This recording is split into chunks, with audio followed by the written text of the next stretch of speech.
வருஷம் பூரா நல்லதே நினைக்கிறேன், எல்லோரும் நல்லா இருக்குன்னு நினைக்கிறேன், நான் யாருக்கும் ஒருத்தருக்கும் துன்பம் ஒன்றும் இல்லை, ஆனால் எனக்கு தான் எல்லாமே வருது. ஏன் தென்னை மரத்துக்கு அவ்வளோ முக்கியத்துவம் அப்படின்னா, தென்னையிலேருந்து எதுவுமே வேஸ்டேஜ் இருக்காது, எல்லாமே ஏதாவது ஒரு ரூபத்தில் பலன் பெறும்.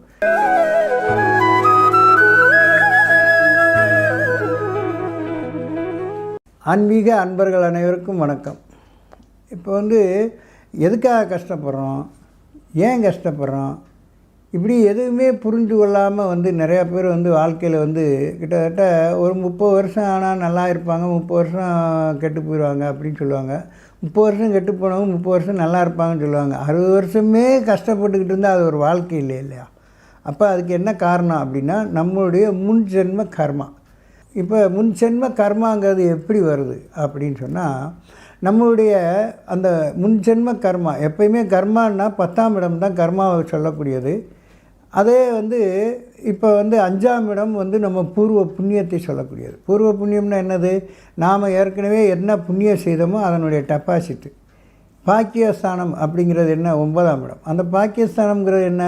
நம்ம என்ன பூர்வ புண்ணியத்தில் கொண்டு வந்தோமோ அந்த பாக்கியத்தை அடையக்கூடிய பலன். இந்த ரெண்டுமே கெட்டுப்போனால் நம்மளுக்கு முன்ஜென்ம கர்மா இருக்குதுன்னு அர்த்தம். இதிலேருந்து நாம் எப்படி விடுபட்டுக்கிறது அப்படிங்கிறது தான் இப்போ காரணமே இல்லாமல் நான் வருஷம் பூரா நல்லதே நினைக்கிறேன், எல்லோரும் நல்லா இருக்குன்னு நினைக்கிறேன், நான் யாருக்கும் ஒருத்தருக்கும் துன்பம் ஒன்றும் இல்லை, ஆனால் எனக்கு தான் எல்லாமே வருது, அது பாருங்கள் எல்லா அக்கிரமும் பண்ணுறேன், நல்லா வாழ்கிறேன், இப்படி அந்த கஷ்டப்படுறவங்க புலம்புறது உண்மையிலேயே நியாயமானது தான்.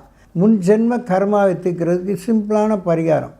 இப்போ ஒரு தென்னை மரம், ஒரு கோயிலில் இருக்கிற தென்னை மரமாக இருக்கலாம், அல்லது உங்கள் தோப்பில் அல்லது பக்கத்து வீட்டில் ஏதோ ஒரு இடத்துல தென்னை மரத்தை ஒன்று தேர்ந்தெடுத்துக்குங்க. அந்த தென்னை மரத்துக்கிட்ட போய் 9 செம்பு தண்ணி ஊற்றணும். ஒரு செம்பு எடுக்கிறீங்க. இந்த தண்ணி ஊற்றும்போது தென்னை மரத்தை 9 முறை சுற்றணும். 9 முறை சுற்றும்போது நீங்கள் மனசுக்குள்ளே சொல்லிக்கலாம், ஓம் நம சிவாயா, ஓம் நம சிவாயா, ஓம் நம சிவாயான்னு 9 முறை தண்ணியை ஊற்றி, ஒரு செம்பு தண்ணி ஊற்றும்போது 9 முறை சொல்லணும் ஓம் நம சிவாயா. இது மாதிரி 9 தடவை இந்த தென்னை மரத்தை நீங்கள் சுற்றணும். அப்போ எத்தனை முறை நீங்கள் மந்திரம் சொல்கிறீங்க? 81 முறை சொல்கிறீங்க. இந்த 81 முறை ஓம் நம சிவாய, ஓம் நம சிவாயன்னு அந்த தென்னை மரத்துக்கு 9 செம்பு தண்ணி, சின்னதோ பெருசோ நீங்கள் உங்களுக்கு எவ்வளோ வசதிப்படுதோ அந்த செம்பு எடுத்து அந்த தண்ணியை ஊற்றிட்டு இப்படி சுற்றிட்டு வந்துட்டிங்கன்னா கண்டிப்பாக அவங்களுக்கு முன் ஜென்ம கர்மாவிலிருந்து ரிலீஃப் ஆகிறீங்க. ஏன் தென்னை மரத்துக்கு அவ்வளோ முக்கியத்துவம் அப்படின்னா, தென்னையிலேருந்து எதுவுமே வேஸ்டேஜ் இருக்காது, எல்லாமே ஏதாவது ஒரு ரூபத்தில் பலன் பெறும். அதனுடைய கீத்து விளக்கமாறாக வருது, அதனுடைய இளநீர் நமக்கு குளிர்ச்சியை தருது, தேங்காய் இறைவனுக்கு படைக்கிறோம், நாமளும் சாப்பிட்றோம், அந்த சோகையை எடுத்து தீ வைக்கிறோம், அந்த மரத்தை அறுத்து விட்டம் போடுறோம்.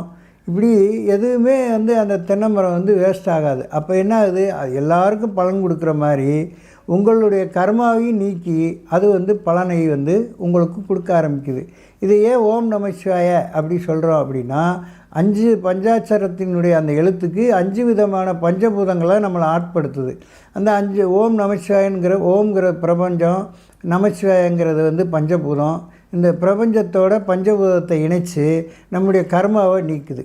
இந்த பூர்வ ஜென்ம கர்மாவிலேருந்து நம்ம விடுபடுறதுக்கு இதை அவசியம் நீங்கள் தொடர்ந்து ஒரு 5 வாரம் செஞ்சுட்டு வாங்க.